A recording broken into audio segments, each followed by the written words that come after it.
Hey, it's Mike here, and today a double feature of two seemingly unrelated current events that I think are actually quite related and similar. We have Oatly's recent marketing materials that are having vegans jump into a tizzy, and then we also have New York City's mayor who's getting a little bit of backlash for a vegan-related thing. Both of these stories have to do with the part-time vegan, imperfect veganism. They do tie together a little bit. Either way, I want to talk about both of them. And I also want to talk about the New York City mayor, Eric Adams' quite amazing health transformation and what he's trying to do, all, while talking about these controversies, so let's just go. For all of you Iceland travelers who are interested in the Mike the Vegan Iceland trip, we are pushing it back a little bit because in this period of time, there's been a surge of interest in people traveling to Iceland. So we're gonna move it to mid-August to be safe with hotels and so on. And if you wanna keep in the loop about that and Mike the Vegan traveling in the future, click the link below. But Iceland is gonna be a bunch of awesome vegan food and cool Nordic landscapes. Anyway, let's start off with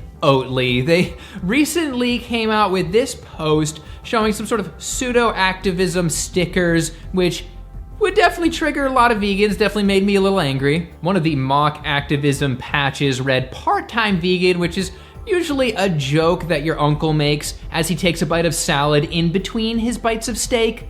Annoying. Another one says 100% vegan 10% of the time. Yes, I can just feel you guys cringing on the other side of the camera. And I understand that oftentimes their ads are kind of cheeky and it probably worked in the past, but in this case, they're sort of dragging in an ethical stance and then muddying it or diluting it. This Our Vegan thread really demonstrates more or less unanimous disgust to this post in terms of vegan opinion. To some of the top comments, one says, "I'm a feminist for 30 minutes a day, ooh." Another one says, "This is weird, seems like they're pandering big time." And then hitting the nail on the head, Dr. Box says, "I can understand they're trying to rope in the flexitarian/environmental crowd, but F this.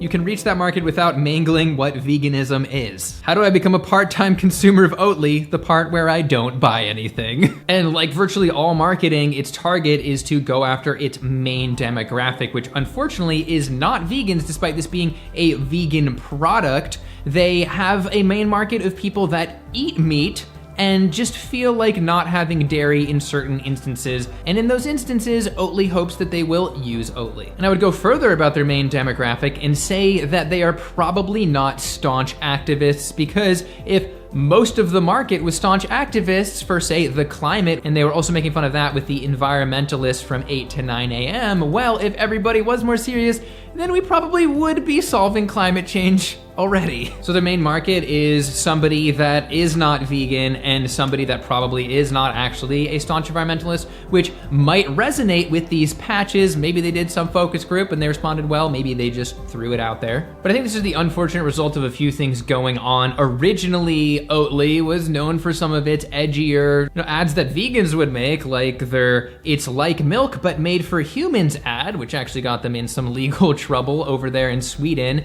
Anyway, I'm happy that Oatly has replaced a ton of animal milk out there, but it's still just disappointment after disappointment after disappointment. And now there's a bunch of new oat milks that have come out, probably using the same malting method to get that sweet and smooth texture. Anyway, now let's move on to the New York City mayor, Eric Adams. Before we get into the controversial stuff, let's just take a step back and appreciate what taking animal products out of his diet actually did for his health, because it's astounding. Here he is getting interviewed by Genesis Butler, animal rights and environmental activist, when she was just 12 years old. Why did you go plant-based? Because of health-related reasons. I believe that the universe speaks with us in different ways, and it wasn't until I experienced a very serious health crisis.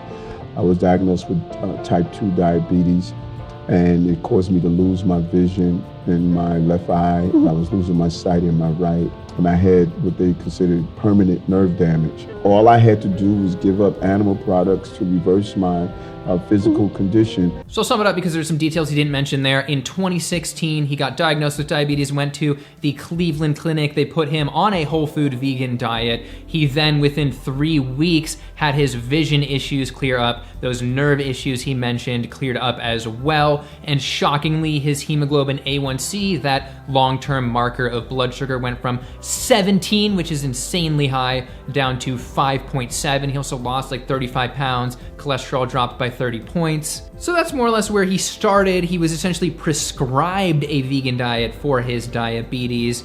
And it is the case that, for example, in 2017, to the New York Times, he said that he ate a vegan diet. And I would say key phrase, vegan diet. I can't actually find anywhere where he says, I am a vegan, and we'll talk about that in a sec. But to continue his work, he started in 2018 a plant-based lifestyle medicine program at Bellevue Hospital in New York City, which is a pretty big deal, large project, which according to The Beat from 2 days ago, they recently announced that they're going to expand across all of the boroughs, saying it's, quote, the most comprehensive expansion of lifestyle medicine programming in the US, and that it will provide patients living with chronic diseases the tools to make healthy lifestyle changes, including providing them access to plant-based diet resources. And to what has given him all of this attention recently, he just launched that Vegan Fridays lunch program in schools, which we're definitely going to examine at the end here, but now we just have to get to, as The Beat also mentioned in their article, recently he has been spotted occasionally eating fish. Yes, another one of these. For example, he has sort of bridge building meeting with Republicans, and he met with them at a restaurant and he ordered fish. And at first I was like, oh, maybe he was sort of going to these restaurants, not checking for vegan options, and then just sort of failing and falling back onto fish. No, this is something that he has done regularly. He regularly goes to a restaurant where he orders fish, so this is not like an accident. It's not like, oops, fish just keeps falling into my mouth. And it is also the case that he knows how to get vegan food and where to get it, because he previously mentioned that you should use Happy Cow to find vegan restaurants when talking to The Beat. Anyway, his response to people prying about this fish consumption was that he is perfectly imperfect, and he also said, quote, no one is perfect in the city. Here's my message. The more plant-based meals you have, the healthier you're going to be. And we have this Slate article that actually says, Eric Adams Fishgate, the fish-eating New York City mayor, should absolutely call himself a vegan. And yes, that was written by a vegetarian who is, again, not eating meat, but they're still paying directly for the exploitation of animals. So it makes sense why they've actually deemed this a good thing. But to answer the question, should he call himself a vegan, I actually looked, a reasonable amount and could not find him calling himself a vegan everywhere. He's been deemed the vegan mayor by other organizations. He said he's eaten a vegan diet, as I said before. So let's say that he actually does want to call himself a vegan. I mean, should a pyromaniac who occasionally burns down houses call himself a firefighter? Kind of crazy example, but it's pretty obvious that if he wants to actually be vegan, you gotta stop eating those fish, especially vegan as an ethical stance. He can say that he's trying to eat a vegan diet and sort of failing here and there in the same way that somebody who's on a keto diet might end up eating a piece of bread. Oh no! So if he's gonna stop eating fish and plan to stop eating fish, sure, he can say he's starting to actually become a vegan.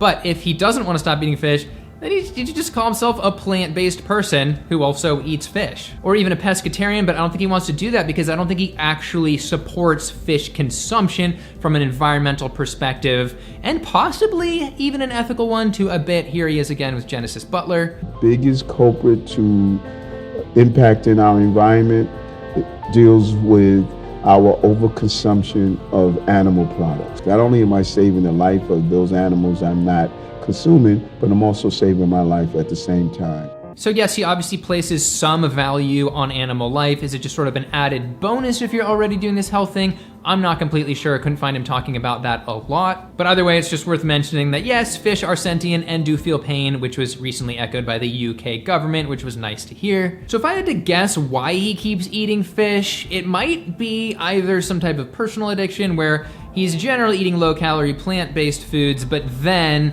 he's had this higher calorie fish meal that he would then crave as the highest calorie meal that he generally eats, or he's for some reason sort of giving into social pressure. I don't know why it would happen over and over though. But to admit my own fault here, this is kind of akin to somebody who identifies as an environmentalist like me, hopping in the car when they could just be riding their bike for convenience or whatever. And so from that perspective, I understand there's a little bit more of a direct negative impact on a living being in this case, where you're generally just eating an entire fish in a sitting as opposed to like spewing a tiny bit of extra greenhouse. See, I'm already justifying my own. But at the risk of repeating myself, I think he should just call himself somebody who eats a plant-based diet who advocates for a vegan diet, because he clearly does, or strives for people to eat a vegan diet. And to open up a little bit of an ethical Pandora's box here, just from a strategic perspective of saving the most animals and reducing the most animal suffering, because he is somebody of influence who's starting all these plant-based programs, he's going to be taking a ton of animals off people's plates and hopefully down the line lower the demand for animal products and lower animal deaths. Even more so than somebody who's just a vegan who's just living their lives trying their best to get nowhere near animal products, completely disgusted by them. If they don't have any major influence or any lever of power, they're not going to be saving as many animals as Eric Adams, even though he eats fish directly. It's so frustrating. But now let's get to the next part of the controversy here, and that is Vegan Friday. It is recently launched, and I have to say, it's a great idea. It's awesome. It's maybe a little bit of a reach to try and get people to eat the vegan food on Friday when everyone loosens up and like doesn't care about anything. And it is also the case that there are a lot of flaws so far. I'm hoping it's just a rocky start that will smooth out. But for example, they got this bean and cow cheese burrito. One person reported that the only beverage was cow's milk. I mean, is this vegetarian Fridays? And for example, this was what one of the meals looked like, as this senator said. So if you were some carnivore person who is anti-vegan and wanted to convince hundreds of thousands of kids that veganism is confusing and has horrible food options, this would be the way to go, actually. So I'm really hoping that they can clean this up. I mean, feeding that many people and getting a food system down, I understand it's hard, but so far it doesn't really appear to be vegan. I mean, the ultimate irony was if he had vegan Fridays and he just, everybody just got fish. That's kind of how I feel things are going right now. But in the end, I don't think that vegans should be like attacking Eric Adams and being like, you're horrible, and put such a bad taste in his mouth that he doesn't want to have anything to do with the word vegan. I think he should just be positively encouraged to maybe call himself plant-based or stop eating fish. I don't know. Because either way, I think he really should be trying to continue these programs and make them better. And back to Oatly, I mean, honestly, it's just a little frustrating and annoying. And I mean, in the interest of not getting demonetized, I'm not gonna say the P file word, but imagine if a child abuser was like, I don't abuse children on weekdays. Like, that would just be so frustrating. And that's essentially the same logic that Oatly is applying to vegan and environmentalism. They did it to both. So Oatly has gone from, I believe, a vegan founder to a larger corporation that has completely lost touch with its vegan base and alienated at least the ones that saw this, even though they were essentially their most fervent supporters. Anyway, I hope you can see how these stories linked together. It was a little tenuous, but I decided to go ahead anyway, and feel free to check out that Iceland travel link below. I'm just excited to eat some vegan food with people and see some awesome landscapes, and maybe find some of those Icelandic elves, the Húdrfolk, I think they're called. Anyway, feel free to like and subscribe, all that good stuff. Support the channel in any way that you want. I have a Patreon, which people forget about because I never mention it. And that's it. Thanks for watching. See you next time.